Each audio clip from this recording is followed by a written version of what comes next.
frankly, it's fascinating to me now that it's legal here. I used to do a NFL betting segment on ESPN that the NFL shut down eventually because they were so against this, at least publicly. And now I watch and I think everything is the official gambling partner of the NFL, and we'll have in-game betting in stadiums if we don't already, and it's a whole new world. It's very strange.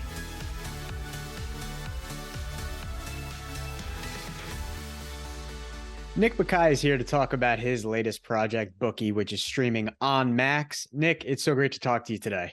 Thanks for having me. I'm thrilled to be here. We've gotten to the point where sports gambling is legal pretty much everywhere, and Bookie is centered around a guy named Danny and the potential legalization in California. Nick, where did the idea of this story start? It's an area that I have been playing around with and I've thought about for years. In fact, I had the funniest moment where I was looking over some ancient development notes and I saw that I'd run an idea like this by Billy Crystal's production company like 1,000 years ago. Not to him directly, but somebody there. But at any rate, I always thought it was a fascinating line of work. People in that gray area of, it's like, crime light. In the modern world, I know the cliche is the old leg breaking extension of the mob, which is not really the reality, at least in our day and age, probably was back in the day. But this all came about, it started with Sebastian and Chuck connecting, and Chuck connecting with me saying, would you like to develop something with me for him? We went down a traditional multicam road, not even we quickly pivoted into this. We watched him in The Irishman. We thought he was great as Crazy Joe Gallo. I think we're ready to deviate from a sitcom with a living room. And, as my Irish grandmother used to say, well, it's all over now and the child's name is Anthony. Here we are. Well, you mentioned you co-created the show with Chuck Lorre, who, if we're speaking in sports terms, is a first ballot Hall of Famer. What was it Yeah. like developing the show with him? Oh my gosh, it was so much fun. It was, he in sports terms, he is the GOAT, and there's no one with a track record like him in the TV comedy genre. And even the guys mentioned in the same breath, I don't know how many of them were actually hands-on writing everything that their name was on. Chuck is. I've worked with him for years, and so we have a great rapport. And this, I think part of it was our natural chemistry, but also a lot of it was how much fun we have deviating from the norm on this show.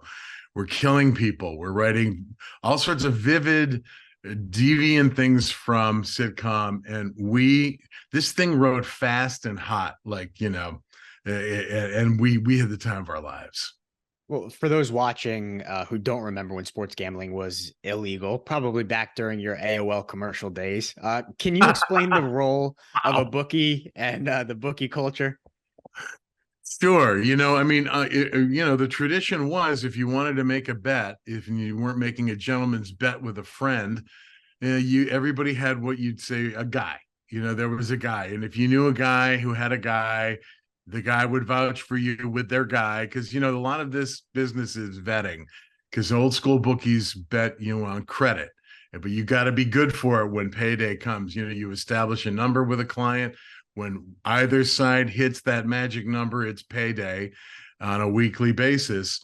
That's a tradition that's as old as, I'm sure, sports. As we say in our posters for the show, it's the world's second oldest profession. This hasn't gone on forever. And frankly, it's fascinating to me now that it's legal here. I used to do a NFL betting segment on ESPN that the NFL shut down eventually because, they were so against this, at least publicly. And now I watch and I think everything is the official gambling partner of the NFL, and we'll have in-game betting in stadiums if we don't already. And it's a whole new world. It's very strange. Well, I want to touch on that. You mentioned you did some work with ESPN, also a number of other media companies and outlets. You're very much in the sports space. Were there any real life experiences that you drew from? Yeah, listen, I live in LA. I've lived here for a long time. And I had a bookie who passed away this year, sadly. But he was my guy. And my guy was my guy for, 25 years. And I got to know him, and he was one of the more interesting people in my life, frankly. And when we got to know each other, I was with him through marriages, and we were with each other through health scares. I mean, it is reflected in the show. One of the things that Sebastian Maniscalco's character says is, the edge I'll always have if betting gets legal here is the relationship I have with my customers. There's truth in that. I loved my bookie, and he loved me because I actually paid on time. I don't think that grows on trees either. So it was an honorable client. He was an honorable bookie, but I loved him. He had personality for days. He actually helped us and consulted on the show, as did a lot of other guys we reached out to. So I drew from this guy. I drew from my own life experiences. Plus, we got to pick some other fascinating characters' brains from all around the country. Well, having a guy like Sebastian Maniscalco as your lead, how much of his comedy did you try to incorporate when writing for the character of Danny? It's, with Sebastian, it was really, we wrote this as a character. We didn't write this as an extension of Sebastian's incredibly evolved comedic voice. But on the other hand, when you have an actor like Sebastian, there's a voice. There's a rhythm. There's look, I grew up in Buffalo. He's a Chicago guy. There's a Great Lakes kind of, there's just a patois, for lack of a better word, that if you don't write into it, you're missing an opportunity. So it's in the gumbo. Well, I'm always interested in how scripts and stories develop and change. Was there anything that you changed from the final script to throughout during the production? Maybe something that you realized might work better than originally thought? Yeah, definitely.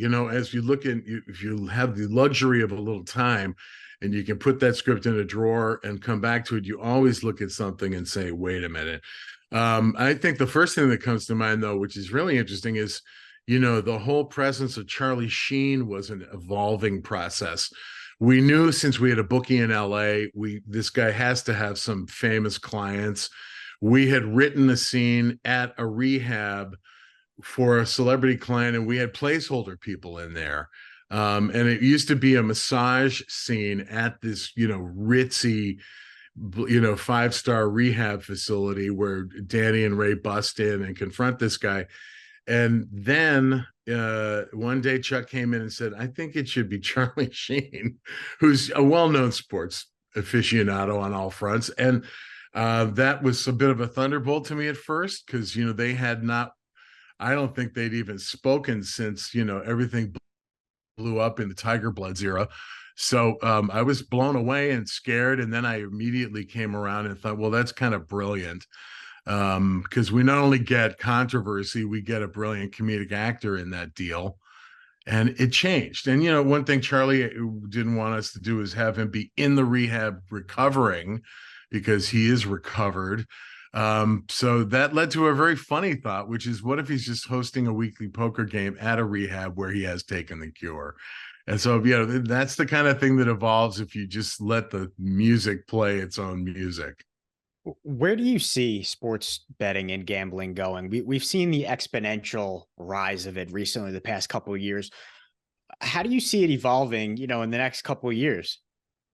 I think, everything that's evolving in our lives is reflective of what kind of technology and what kind of media/technology babies are in our future that we can't foresee right now. That was one of the things that was so interesting about the writers and actors strikes. You almost have to write these new strike deals like a science fiction writer and imagine what's coming. You get what childhood's end moment is coming for us. But I think, the ubiquity of betting now is only just beginning, I suspect. And look, it's like anything. If you have the ability to be moderate and to be healthy with it, it's fun. Obviously, there are those who can't. It's just like, look, we've got liquor stores on every corner. I grew up in New York State where there were OTBs on every corner. And now we've got them on our phone. And we'll soon have them embedded in our eyelids, for all I know. So to be able to bet on when the red light turns green. For a portion of people, that's just going to be great fun, and for some percentage, it'll be their ruination. Well, finally, before I let you go, at the time of this recording, your quarterback, Josh Allen, has 13 interceptions on the season. Over or under 20 interceptions by the end of the season? I want it to be over, and I'll tell you why. It's the way he plays the game, and I get so frustrated as a Bills fan with the attempt to be a conservative football team when you've got a bucking Bronco, brilliant quarterbacks. Like, this is a Brett Favre gunslinger. Stop trying to make him what he isn't.